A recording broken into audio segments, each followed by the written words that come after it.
Noche, licenciado. Buenas noches, Lick. No saben el gusto que me da escucharlos nuevamente y que podamos continuar con esta aventura de estudiar un poquito de derecho tributario. Vamos a continuar con el tema que empezamos a desarrollar en la primera clase. ¿Se recuerdan que estuvimos hablando un poco de qué son los tributos? Pues básicamente en esta primera clase el tema central de estudio de nuestra primera clase fue el objeto de estudio del derecho tributario, y es decir, los tributos. Y llegamos a la conclusión que según nuestro código tributario, los tributos son prestaciones en dinero que el Estado le exige a los particulares, a los habitantes, ¿verdad?, en ejercicio de ese poder tributario que le da la Constitución, para poder obtener de esa manera los recursos necesarios que se van a utilizar o que va a utilizar el Estado para el cumplimiento de sus fines. Y agregamos en la definición únicamente que es necesario que esas prestaciones que el Estado exige estén debidamente decretadas, creadas a través de un decreto del Congreso de la República, de la ley, que es lo que llamamos el principio de legalidad. Yo creo que con esto no deberían de tener mayores problemas. El concepto de lo que es un tributo es algo muy fácil de entender.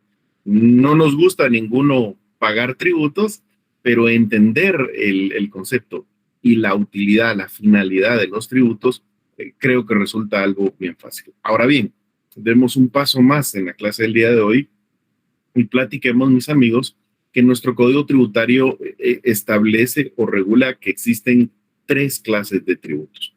Vayan conmigo, por favor, a su código tributario. Se recuerdan que en la anterior clase yo les pedía que tuvieran ahí a la mano su código tributario, y van a ver ustedes que el artículo 10 establece lo que vamos a llamar la clasificación de los tributos. Alguien que me haga favor de darle lectura al artículo 10. Artículo 10. Gracias, Orlando. Clases de tributos. Son tributos los impuestos, arbitrios, contribuciones especiales y contribuciones por mejoras. Es correcto. De hecho, si se dan cuenta, el artículo lo divide en 4. Impuestos, arbitrios, contribuciones especiales y contribuciones por mejoras. Por eso es que en esta diapositiva yo les coloqué 4 distintas clases de tributos. Sin embargo, como van a ver ustedes en el artículo 13, las contribuciones por mejoras realmente son una especie de las contribuciones especiales. De hecho, así le denomina el código, son contribuciones especiales por mejoras. Y por lo tanto podríamos clasificarlo fácilmente en 3 o en 4, si ustedes quieren, como está en el artículo 10. Estas 4 prestaciones son tributos, y por lo tanto, para referirnos a cualquiera de ellos, podemos decir en términos genéricos, en términos generales, tengo que hacer el pago de un tributo, ya sea un impuesto, un arbitrio, una contribución. Siempre estaría bien que dijéramos tributo. Ese es el género, y estas 4 son especies de este género. Ahora, ¿qué es lo que las diferencia? Nuestro propio código tributario establece ahí cuándo debemos considerar que es un impuesto, cuándo debemos considerar que es un arbitrio y cuándo vamos a considerarlo como una contribución especial o una contribución por mejora, que yo entiendo que no nos va a dar mayor dificultad. Veamos en el artículo 11. Alguien que me haga a favor de darle lectura a ese artículo 11. Artículo 11. Gracias. Impuesto. Es el tributo que tiene como hecho generador una actividad estatal general no relacionada concretamente con el contribuyente. Muy bien, analicemos esto. Para empezar, un impuesto es una clase de tributo. Por eso dice, es el tributo, y luego nos indica que su hecho generador, lo que hace que surja la obligación tributaria, es una actividad estatal general. O sea, que es algo que el Estado, un servicio que el Estado le presta a toda la población y que no está relacionada concretamente con el contribuyente. Es algo que no lo podemos vincular con un contribuyente en específico o con un grupo de contribuyentes, sino que es una actividad general. Y esa es la característica que tienen los tributos.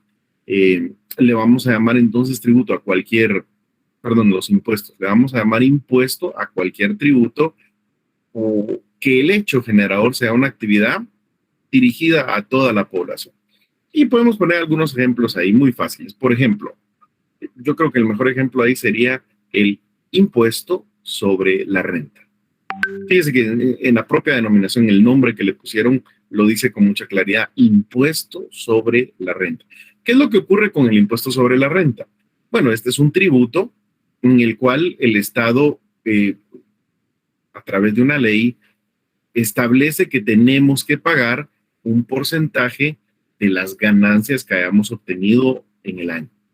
Cualquier persona que viva en Guatemala y que genere utilidades, que genere ganancias, que genere rentas, ya sea con su trabajo, con el negocio que tenga, con la profesión que ejerza, con los servicios a que se dedique a prestar, por las ganancias que genera, por las rentas que genera, tendrá que pagar un porcentaje al Estado. A eso le llaman impuesto sobre la renta. ¿Y por qué es un impuesto? Bueno, porque realmente aquí la actividad que se grava, el hecho generador, que es la producción de ganancias, es una actividad de toda la población y no está vinculada directamente a un contribuyente, y el servicio que el Estado va a prestar con lo que se recaude de este impuesto no es algo que esté vinculado con un contribuyente en específico. Así que no creo que nos debería dar mayor dificultad. En igual sentido, podríamos hablar, por ejemplo, del impuesto al valor agregado, que en su concepción original era un impuesto plenamente. ¿Por qué? Porque se estableció, cada vez que alguien adquiera un bien o cada vez que alguien contrate la prestación de un servicio en su beneficio, por el costo del bien que está comprando o por el costo del servicio que está contratando, tendrá que pagarle un porcentaje al Estado. Es la idea de un impuesto. ¿Qué fue lo que ocurrió con el impuesto al valor agregado? Que con una posterior reforma que le hicieron a la ley del impuesto al valor agregado, establecieron que un porcentaje de ese impuesto que se recaudara se iba a destinar a las municipalidades. Y ahí ya nos cambió su naturaleza.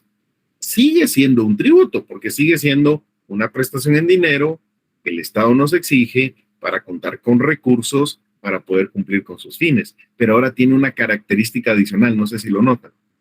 Ahora la ley establece que ese tributo va a ir dirigido a favor de una o de varias municipalidades. Y eso lo convierte en otra clase de tributo a la que le vamos a denominar arbitrio. Leamos, por favor, el artículo 12. Cualquiera de ustedes que me hagan favor, mis amigos. Artículo 12. Arbitrio. Gracias. Arbitrio es el impuesto decretado por ley a favor de una o varias municipalidades. Fíjese, un arbitrio es un tributo de todas maneras. Incluso aquí le denomina que es un impuesto. Entonces es una cuestión que el Estado nos impone, nos obliga a pagar para poder contar con recursos. Pero ¿cuál es la característica de los arbitrios? Bueno, muy sencilla. La característica es que la ley establece que lo que se recaude de ese tributo va a destinarse específicamente a una municipalidad o a varias municipalidades o a todas las municipalidades en el caso concreto. El ejemplo que yo les decía es el tema de lo que le llaman el IVA PAS. Para hacerle la referencia, digamos que la tarifa original que se tenía que pagar por el impuesto al valor agregado era de un 9%. Y ese 9% que se recauda, todo ese dinero va directamente al fondo común del Estado. Y ese fondo común permite que se distribuya entre todos los órganos en el momento en que se haga el presupuesto general de ingresos y egresos de la nación. Pero cuando hicieron una reforma después de los acuerdos de paz, por eso le llaman IVA paz, en esa reforma se indicó que había que impulsar el desarrollo local, que había que impulsar el fortalecimiento a los municipios. Y entonces se estableció que se iba a incrementar el impuesto al valor agregado en 3 puntos porcentuales, de 9 a 12%, pero que esos 3 puntos adicionales que se le iban a agregar iban a recaudarlos siempre la Superintendencia de Administración Tributaria, pero luego de que los hubiera recaudado, los iba a distribuir entre todas las municipalidades. Y de hecho tienen ahí un mecanismo de distribución, una fórmula, un procedimiento para distribuirlo entre todas las municipalidades, que además resulta muy interesante estudiar y ya llegaremos a ese punto. Sigue siendo un tributo, y si ustedes se dan cuenta, entre un impuesto y un arbitrio realmente es muy difícil de hacer una diferenciación. La única diferencia que ustedes van a encontrar es que en la ley establece que ese tributo, lo que se recaude, va a destinarse específicamente a las municipalidades. Aquí ocurre algo interesante. Puede ser que la ley permita que la recaudación de los arbitrios la siga haciendo el ente recaudador, que es en nuestro caso la Superintendencia de Administración Tributaria. Es decir, que la ley regule que lo siga cobrando la misma SAT, como en el caso del IVA, pero que luego lo distribuya a las municipalidades. Y esa distribución que se hace específicamente para las municipalidades ya lo convierte en un arbitrio. O puede ser que eso es algo realmente extraordinario y yo no estoy muy de acuerdo en que lo regulen de esa manera, pero ocurre. Hay algunos arbitrios que la ley permite que lo recaude directamente la municipalidad. Por ejemplo, el caso del boleto de ornato. En concreto, la ley que establece la posibilidad o la obligación de pagar boleto de ornato expresamente regula que el boleto de ornato será cobrado directamente por cada municipalidad a los vecinos, porque el destino de ese tributo, en teoría, es que esos recursos la municipalidad los va a utilizar para mantener limpia, ordenada, para el ornato del municipio, de la ciudad que corresponde. Entonces podría, o en algunos casos la ley permite que las municipalidades recauden también de alguna manera un tributo. Algo similar ocurre, por ejemplo, con el impuesto único sobre inmuebles, con el IUSI, que vea desde su concepción. El IUSI fue pensado como un impuesto único sobre inmuebles, y por lo tanto la recaudación era, digamos, el hecho generador era una actividad estatal general. Se recaudaba todo el IUSI y luego el dinero que se recaudaba se repartía entre todos los órganos públicos. Sin embargo, nuevamente con una reforma posterior se estableció que cada municipalidad que demuestre tener la capacidad para recaudar el IUSI que corresponda a los bienes inmuebles ubicados dentro de su circunscripción territorial, puede pedir la autorización a la Superintendencia de Administración Tributaria, y la Administración Tributaria emite un acuerdo donde autoriza, donde delega en la municipalidad la recaudación del IUSI de ese municipio. Por ejemplo, en el caso de Guatemala. En el caso de Guatemala, la municipalidad organiza todo un departamento para hacer el cobro del IUSI, hace una gestión administrativa, se hace un procedimiento ante la Superintendencia de Administración Tributaria y luego hay un acuerdo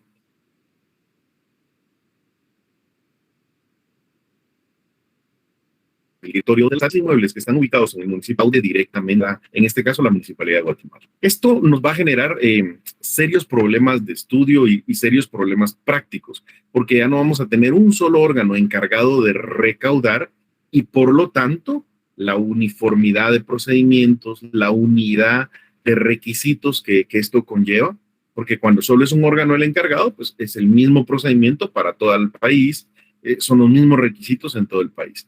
Pero en el caso nuestro hay arbitrios que la ley permite que la municipalidad los cobre directamente. Vamos a entrar. Es que, por ejemplo, algunas municipalidades tienen un procedimiento y vamos a otro municipio y la otra municipalidad tiene un procedimiento completamente distinto o diferente de la primera, con requisitos distintos, y eso genera realmente muchos problemas prácticos para poder llevar un control. Por ejemplo, algo tan sencillo como saber cuánto se ha recaudado, pues no lo podemos simple y sencillamente saber con un reporte del ente recaudador, sino que habrá que consultarlo con cada municipio cuánto recaudó de IUSI, cuánto recaudó de boleto de ornato en el periodo correspondiente. Y eso realmente me parece que se erróneo. Yo, en lo personal, creo que sería lo más recomendable que la ley regulara que solo el ente recaudador, solo la SAT, recabe todos los tributos, incluso los arbitrios, y que luego pues exista una distribución hacia las municipalidades en el caso de los arbitrios concretos. El caso de las municipalidades es especial y yo creo que le vamos a dedicar por ahí una clase específica al tema, digamos, tributario de las municipalidades, por varios motivos. El primero, para que entiendan que está conformado de distintos, no sé, de distintas fuentes. O sea, las municipalidades tienen un presupuesto que se les asigna, digamos, por parte del organismo ejecutivo, que ese dinero sale del presupuesto general, del fondo común. Pero la Constitución establece un porcentaje mínimo, establece que una cantidad del presupuesto general debe ser destinada específicamente a las municipalidades y repartida entre ellas. Esa es, digamos, una primer fuente de ingresos de las municipalidades. Luego, las municipalidades tienen arbitrios que recaudan directamente, en el caso del boleto ornato o en el caso del IUCI. Digamos que son fondos que los cobra la municipalidad e ingresan directamente a las arcas municipales y la municipalidad tiene la facultad de administrarlo. Ahí ya nos come el tema de control. Y todavía hay una tercera fuente de ingresos de las municipalidades, que es lo que la municipalidad cobre directamente a los vecinos por prestarles un servicio público. Van a ver ustedes que a veces, por ejemplo, en el caso de la Municipalidad de Guatemala, por prestarles el servicio de transporte con los buses municipales, trasladar a una persona de un lugar a otro, le cobra el pasaje que le llamamos, ¿verdad? Y ese cobro que la municipalidad hace ingresa directamente a la municipalidad y lo administra la municipalidad. Y aquí es donde vamos a tener que tener mucho cuidado, porque cuando se hace un cobro, pero el cobro se hace por la prestación de un servicio, déjeme explicárselo de otra manera. Si, por ejemplo, la municipalidad pone un servicio de transporte público y yo hago uso de él, en el momento en que yo me subo al bus y quiero que me traslade de un lugar a otro, le tengo que pagar. Eso no se considera un impuesto, eso no se considera un tributo. ¿Por qué?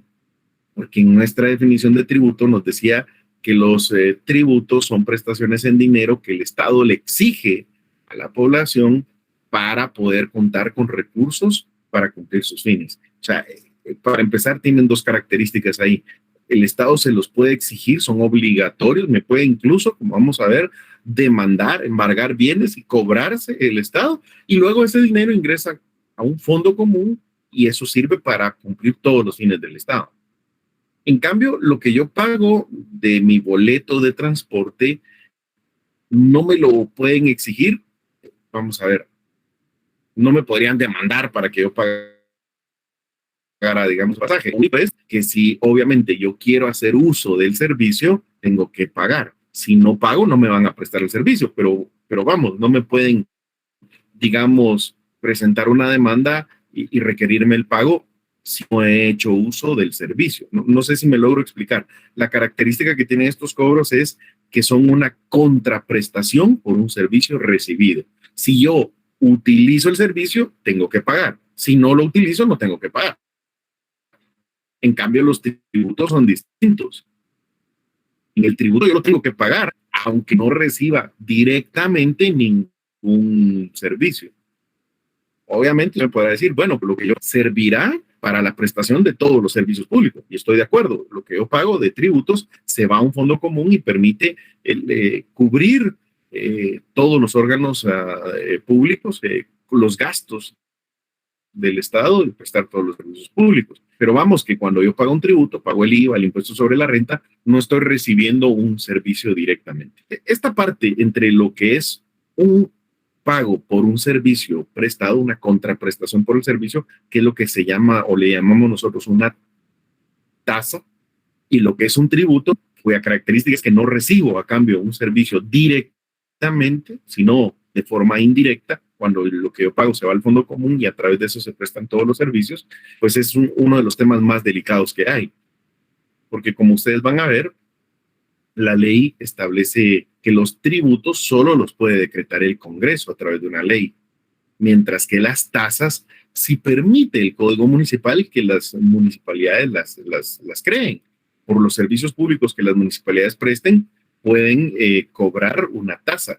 Entonces, si una municipalidad crea una tasa, un cobro por los servicios que está prestando, eso es legal. Pero si una municipalidad decreta un tributo, eso sería ilegal. Y van a ver ustedes que eso trae muchísimas complicaciones que estudiar en su momento. De momento solo dejo planteado el tema diciéndoles que habrá una clase específica donde hablaremos de las tasas, habrá una clase específica donde hablaremos de lo que son todo el sistema tributario relacionado con las municipalidades. Tenemos impuestos, tributo, cuyo hecho generador es una actividad estatal general y no tiene una relación directa con el contribuyente. Es un tributo también, pero que ha sido creado o destinado directamente por la ley para una municipalidad. Y luego tenemos la tercera clase, que son las contribuciones especiales. Estas, mucho cuidado porque es muy difícil verlas en el caso de Guatemala. Casi no vamos a ver contribuciones especiales de una contribución especial. Aunque hay municipalidades que decretan cobros y les llaman contribuciones especiales, pero eso no sería legal, que como hemos visto los tributos, pues solo los puede decretar el Congreso por virtud del artículo 239 constitucional. Hablemos de qué es una contribución especial según el Código. Ayúdenme con la lectura del artículo 13, por lo menos la primera parte hasta donde yo les diga. ¿Quién no puede leer? Buenas tardes, licenciado. Buenas tardes, Daniel. Contribuciones Gracias. especiales, artículo 13 y contribuciones por mejora. Contribución especial es el tributo que tiene como determinante del hecho generador beneficios directos para con el contribuyente, derivados de la realización de obras públicas o de servicios estatales. Hagamos una pausa ahí. Lo que nos está diciendo es que una contribución especial es un tributo, de todos modos, ¿verdad? Eso es lo que estamos estudiando en las distintas clases de tributos. Y es un tributo cuya característica es que el hecho generador va a ser el beneficio directo que el contribuyente va a tener por las obras públicas que el Estado ha construido. ¿Cómo explicárselo? La plusvalía que va a obtener el particular, la ganancia que va a obtener, el beneficio que va a obtener por la construcción de una obra. Bueno, pongamos un ejemplo. Digamos acá que viene y el Estado de Guatemala construye una nueva carretera. Piense usted en el famoso libramiento de Chimaltenango. Sin meternos a un montón de cosas que podemos discutir, pero no nos daría tiempo hoy, pensemos que se va a construir la carretera y pensemos que se va a hacer bien. Aquí lo que yo necesito que ustedes capten es lo siguiente. El Estado construye la carretera primero y luego de que la carretera ya está construida, el Congreso determina que esa carretera, la construcción que se hizo, genera que las personas que son propietarias de bienes inmuebles que están, digamos, en las laderas de esa carretera, obtienen un beneficio. Sus bienes, digamos, van a pasar a valer más porque ahora pasa una carretera por ahí. Sus productos los van a poder llevar con mejor facilidad porque ya pasa una carretera por ahí. Y entonces viene el Congreso, quiero que noten algo, tendría que ser el Congreso de la República y emite una ley, un decreto donde dice todos los propietarios de bienes inmuebles que queden a los márgenes del libramiento de Chimaltenango tendrán que dar una contribución especial de 1,000 quetzales al Estado de Guatemala. Y eso nos obligan a pagarlo. La SAT podría ir y recaudarlo y si no lo quiere pagar uno voluntariamente, demandarlo, embargarle bienes y cobrarle esos 1,000 quetzales a cada propietario de bienes que estén al margen de esa carretera.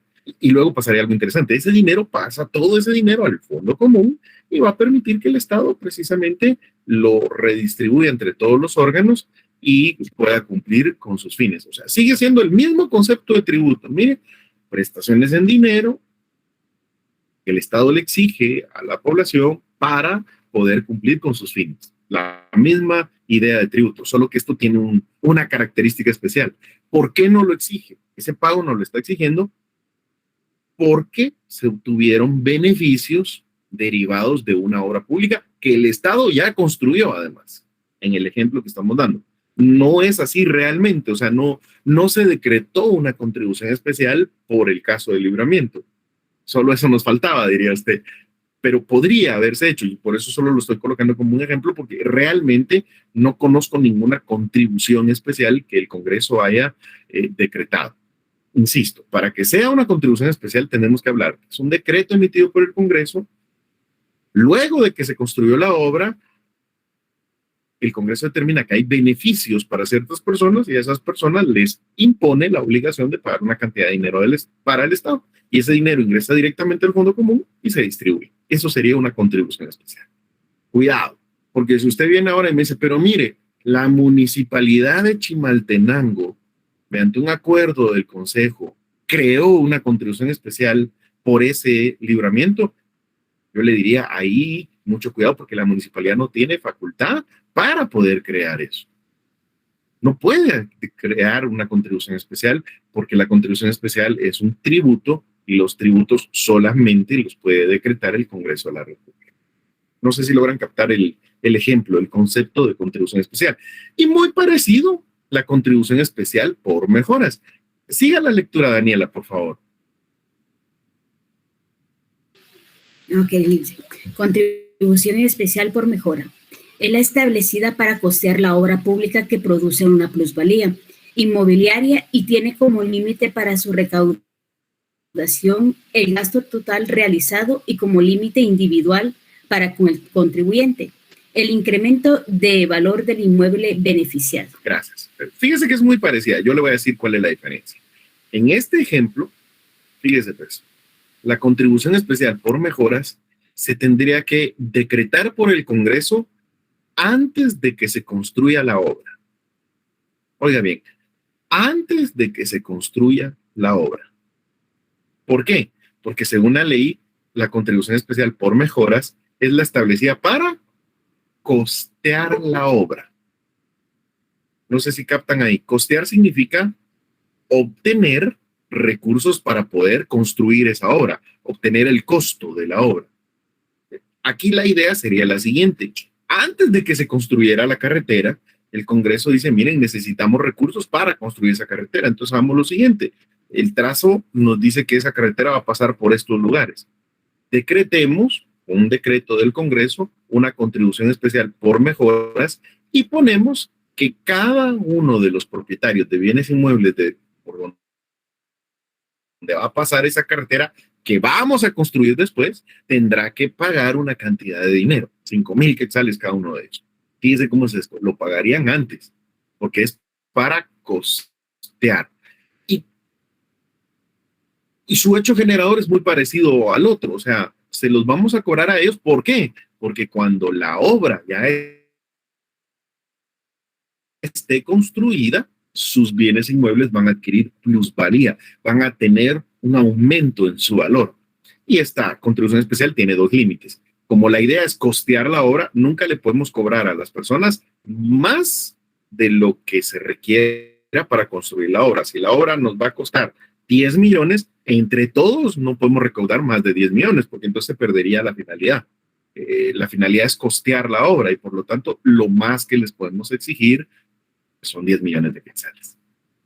Y a cada persona no le podemos exigir más de lo que va a aumentar de valor su bien inmueble al momento en que la obra se construya.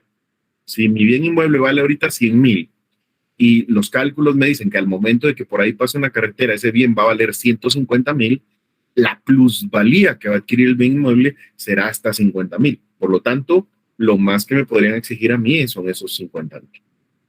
Insisto, no hay actualmente contribuciones especiales por mejoras, es solo teoría hasta el momento, porque para que se diera una contribución especial, nuevamente tendríamos que tener un decreto del Congreso que la estableciera antes de que se construya la obra. Yo estuve en una reunión hace 2 semanas y estaban hablando de la posibilidad de hacer una contribución especial por mejoras para construir el puente Belice 2. ¿Ha oído de la obra esta que quieren hacer? Fíjense qué interesante. Esta nos va a permitir poner el ejemplo. No está construido todavía. Y por lo tanto, enmarcaríamos dentro de lo que es una contribución especial por mejoras. Si ya estuviera construido, entonces podemos hablar de una contribución especial, pero en este caso, como no está todavía construido, es una contribución especial por mejora.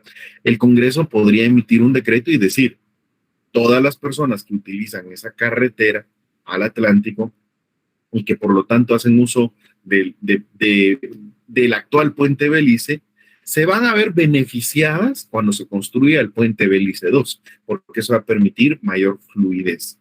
Y eso le va a traer plusvalía a todos los bienes inmuebles que estén ahí, zona 17 y zona 18, todo lo que queda después del puente Belice.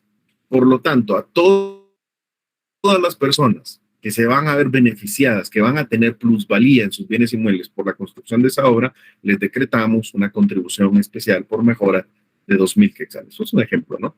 Al final no creo que se van a decidir, ¿verdad? Porque podría generarles más problemas que beneficios, pero interesante porque yo estaba en esta reunión donde se platicaba que ese tema del puente se podría tratar a través de una contribución especial por mejoras.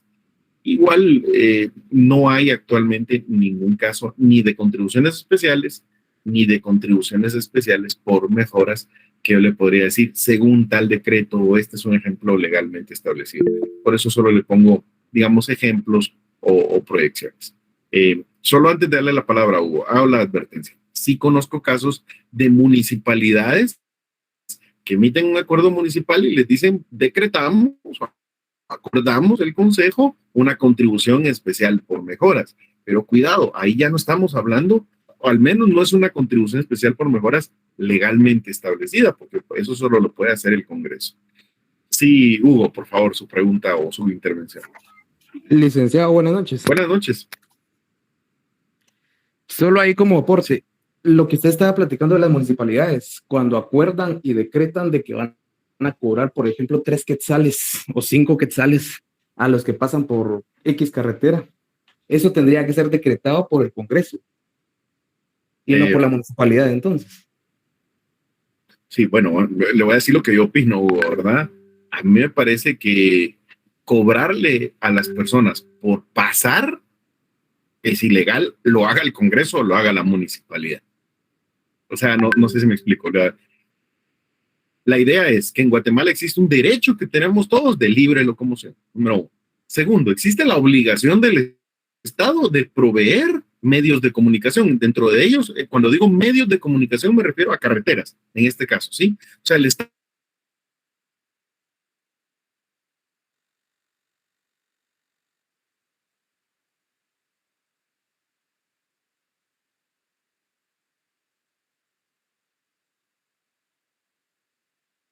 eso me parece que es ilegal a todas luces. Lo haga todo el Congreso.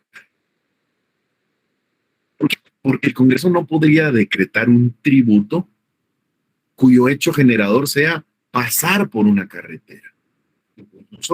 Porque en este caso, ese tributo entraría en colisión con otro derecho constitucional, que es la libertad de locomoción. Ahora, lo que sí se puede hacer, déjeme planteárselo de otra manera, es lo que nos dice la teoría es lo siguiente, dice, el Estado construye una carretera. Piense usted la carretera antigua que le llaman de Palín-Escuintla, la antigua. Esa carretera es construida y es mantenida por el Estado. Y por lo tanto, si yo quiero ir a Escuintla, me voy por esa carretera sin pagar y puedo llegar a Escuintla. Ahora bien, viene el Estado y concesiona a una entidad privada la construcción de una autopista, digamos una vía alternativa, y le faculta a esa entidad privada para que cobre un peaje por un servicio que va a prestar. Y el servicio que va a prestar esa entidad privada es construir la carretera, darle mantenimiento a la carretera, mantenerla en perfecto estado y hacer obras de seguridad para su utilización. Y entonces sí, yo vengo en mi vehículo y tengo dos opciones. Por un lado puedo decidir, me voy a ir por la carretera pública, la antigua carretera Palín-Escuintla, y sin pagar voy a transitar. O por otro lado puedo decir, no, yo me voy a ir por esta carretera que está concesionada y aunque tenga que pagar peaje, prefiero pagarlo, pero es una decisión voluntaria, lo prefiero pagar porque ahí voy a transitar de una forma más rápida, más segura, tiene más carriles y decir. La teoría nos dice que eso sí se puede hacer, pero nos da algunas condiciones. Las condiciones son que exista esa alternativa, o sea, que yo pueda circular tanto en una vía pública sin pagar como en una vía concesionada pagando, o sea, que tenga la opción.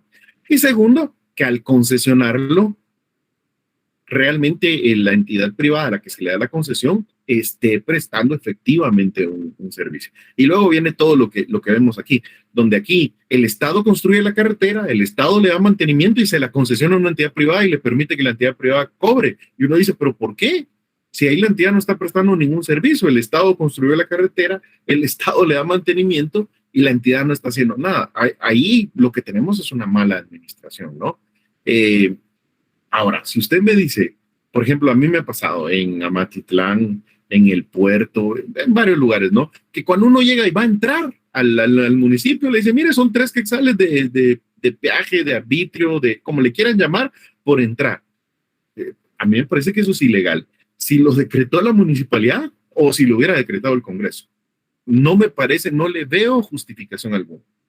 En el caso de la municipalidad de Antigua, es un caso interesante que yo conozco un poquito más.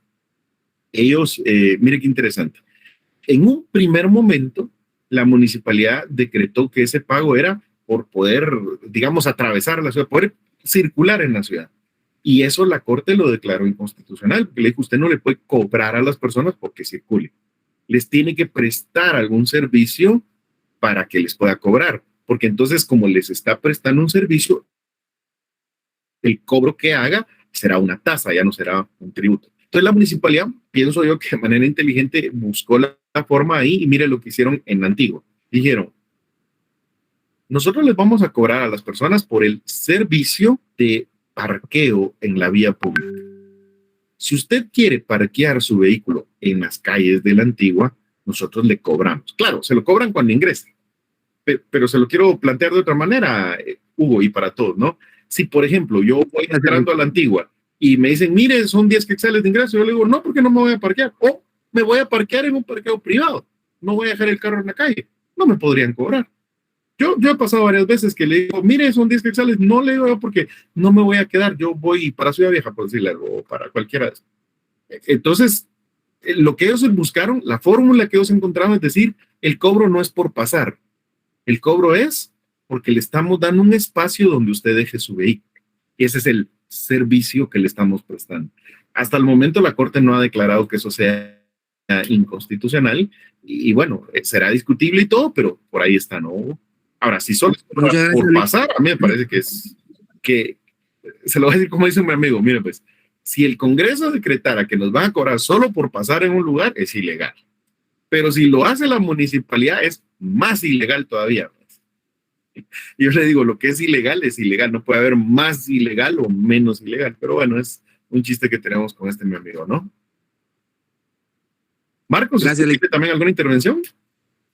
Licenciado, buenas noches. Buenas noches. Con respecto al tema que estamos tocando ahorita, la duda del compañero, a veces la municipalidad lo que hacen es fundamentarse en el artículo 255 de la Constitución Política de la República de Guatemala, la cual establece que los recursos económicos del municipio, en el segundo párrafo, dice que la captación de recursos deberá ajustarse al principio establecido en el 239 de la Constitución, a la ley y a las necesidades del municipio. Sí. Entonces, ellos a veces hacen esos cobros ilegales, se podría decir, pero fundamentándose en ese artículo, ¿va, licenciado? Pero fundamentándose erróneamente, ¿verdad, Marcos? Porque, yo comprendo, incluso, ¿sabe qué? Yo comprendo que incluso puede ser que tengan razón y necesidad exista. Pero la ley no dice se podrán recaudar solo con base a las necesidades. Dice se deberán ajustar a la ley y a las necesidades del municipio. O sea, no es uno u otro. Es a la ley, al principio de legalidad y a las necesidades, que es el principio también de necesidad. Por lo tanto, vamos a ver, no le demos tantas vueltas. Cuando una municipalidad decreta un cobro sin que exista un servicio a cambio, un servicio municipal a cambio, fijo que ese cobro es ilegal, porque una municipalidad no puede decretar tributos Y al decretar un cobro sin contraprestación, sin servicio a cambio, eso es ilegal. Lo único pues, es que habrá que buscar que lo declaren la Corte Inconstitucional, ¿no? Habrá que atacarlo, seguir la forma adecuada. Y muchas veces eso no conviene. Yo, por ejemplo, a mí me ha pasado, ¿no? Cuando uno entra, a mí el que más coraje me da es Amatitlán. Cuando uno entra en fin de semana en Amatitlán, le dice, mire, son, no recuerdo, 5 quetzales o 3 quetzales. Y a mí me da coraje, yo digo, son unos ladrones, no, porque además ni siquiera es que utilicen bien ese dinero para hacer algo. Y me enojo, pero hasta ahí me enojo, lo pago y de todos modos sigo, ¿no?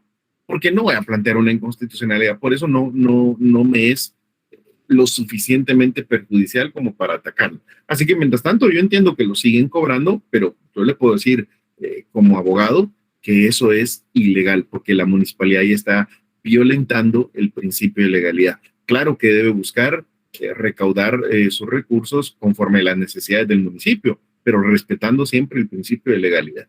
¿Qué es lo que sí pueden legalmente hacer? Establecer cobros por los servicios que presten. Por eso sí me pueden cobrar. Entonces, si me están prestando un servicio, sí me pueden cobrar, si hago uso de ese servicio. Pero si no me están prestando un servicio, no me pueden cobrar por ello. Vamos a ver mucho más de esto en el tema de las tasas. Van a ver que es un tema realmente apasionante porque esto de las tasas nos va a permitir establecer qué es lo que sí pueden legalmente las municipalidades y qué es lo que no. Y no solo las municipalidades, cualquier órgano administrativo, y qué es lo que no puede. Y con base a eso, ya podremos determinar nosotros en algún momento a nuestros clientes se les afecte con esos cobros, que fueran realmente algo importante o una suma interesante. Yo he visto, por decirle algo, yo he visto municipalidades que dicen se decreta una tasa, oiga bien, por el uso del aire municipal para transmitir ondas de telefonía. Y ponen, y la tasa va a ser 50,000 quetzales mensuales. Yo digo, ¿pero qué servicio están prestando ahí? Entonces, si ya es una cantidad lo suficientemente grande, de pronto yo diría que sí podemos impugnarla. Y van a ver ustedes que hay un montón de sentencias de la Corte donde las municipalidades han decretado cobros y eso ha ido a ser discutido a la Corte si ese cobro violenta o no el principio de legalidad. Ya vamos a profundizar un poquito más de eso. Gracias por sus participaciones. Rapidito, porque ya nos estamos quedando sin tiempo. Esta es la clasificación que me interesa, la clasificación de la ley. 10, 11, 12 y 13, mis amigos. Estudienla muy bien, seguro que viene en la evaluación. Pero hay otras clasificaciones. Por ejemplo, yo le puse aquí, según la doctrina a los tributos solo los clasifica en 3. Y quiero que noten que es distinto. La doctrina nos dice que los tributos pueden ser impuestos y nos dice la doctrina la característica es que estos tributos se le exigen a la población sin darle a cambio la prestación de un servicio. Las contribuciones especiales se le cobran a la población cuando se construye una obra o se va a construir una obra por el valor que va a aumentar el bien inmueble de las personas, la plusvalía que va a tener. Y las tasas, mire cómo es interesante. Según la doctrina, las tasas también son un tributo y es un tributo que se le cobra a la población como contraprestación por el servicio que le están prestando. Pero esto es, mire, ahí está clarito, según la doctrina, porque según nuestra ley, las tasas no son tributos y por lo tanto no quedan comprendidos dentro de las reglas de los tributos. O sea, yo sí necesito que diferencien bien lo que es la doctrina de lo que es nuestra legislación. Y le vamos a dar énfasis a la clasificación legal, porque al final es la que puede ser impuesta, la que puede ser exigida. También encontramos otra clasificación de los tributos o atendiendo a distintos aspectos. Por ejemplo, esto es muy interesante. Según lo que graban, la doctrina clasifica los impuestos en directos e indirectos. Y eso lo van a escuchar muchísimo en los libros. El tema de los directos es que graban directamente el patrimonio de las personas, los ingresos o cualquier forma de riqueza que una persona tiene. Entonces ahí se cobran directamente por la riqueza que la persona tiene. Mientras que los indirectos no graban los bienes, el patrimonio, sino los contratos, el consumo que la persona hace de eso.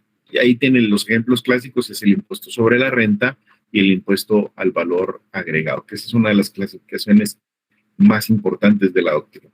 También por la vinculación que tienen con la persona se habla de tributos personales, está relacionado con el contribuyente, o tributos reales, que tienen una relación con los bienes de la persona. Por la forma en que se fijan, se habla de tributos objetivos, que el tributo se fija atendiendo a lo que la persona hace, no en sí a la persona, mientras que los subjetivos tienen que ver, o sea, se fijan atendiendo a la persona. En fin, ahí tiene varias clasificaciones doctrinarias. Yo necesito igual que las conozcan porque pueden tener referencias de ellos en los libros, en la doctrina, pero por favor no se me van a perder. La clasificación que nos interesa para efectos de curso es la clasificación legal de los tributos. Entonces ahora sí ya tenemos una idea mucho más general de qué son los tributos y qué clases de tributos contempla nuestra legislación. ¿Qué vamos a hacer en la siguiente clase? El día martes vamos a hablar ahora sí, entonces, ¿qué es el derecho tributario? Y lo podemos adelantar.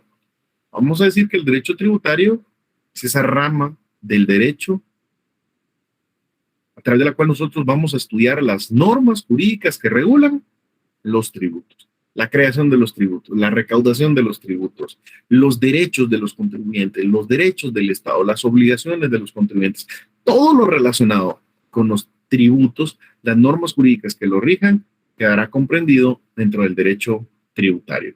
No se lo pierdan el próximo martes, mis queridos amigos. Por el momento, por la hora y porque agotamos el contenido, yo lo dejaría por ahí, salvo que ustedes tengan alguna duda o alguna intervención que quieran hacer. Si no, pues por ahí estamos y les deseo la mejor de las noches. Queridos amigos. Gracias, Nick. Pase muy buenas